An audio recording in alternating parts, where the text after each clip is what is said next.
Once did you see a cat and are puzzled about how a creature so tiny, so quiet, and so mysterious can be one of humanity's most significant partners? This tale goes back to nearly 10,000 years ago, when the very first farming villages were battling to keep their grain safe from the hordes of rodents that feasted on it. But the wild came for help. A shadow hunter appeared from the dark and started observing. Surely those first wildcats didn't want love. They wanted the chance. And humans didn't think of pets. They thought of protectors. With no words, the two sides made a pact. The cats cleaned the places of the rodents, and the humans let them live there.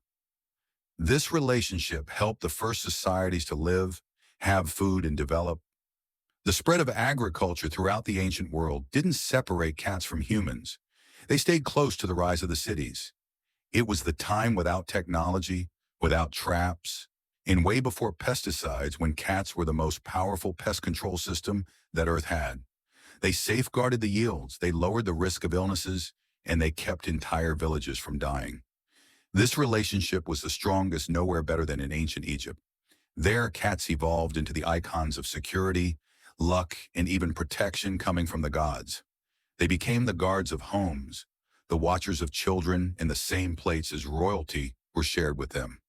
If hurting a cat was not only a crime, but also an attack on the core of the family itself, then it tells us a lot about the position held by cats in the most powerful houses of the world.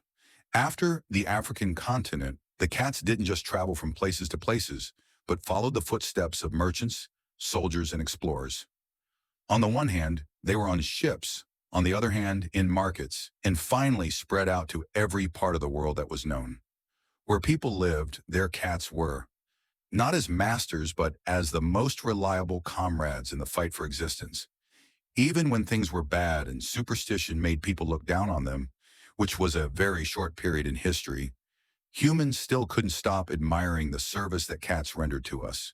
Without cats, rats would be uncontrollable, food would get spoiled, and diseases will spread. A cat's return was always an event of peace and harmony in the neighborhood. They are now lying on our sofas and taking a nap in the sun. However, their past is etched in the storyline of our survival. They are living the calm life today, but if one looks closely, the history of the cats is intertwined with that of the human survival. Behind every serene murmur lies the lineage of the cats who were hunters, guardians, and companions, and thus human civilization was shaped silently, one paw step at a time.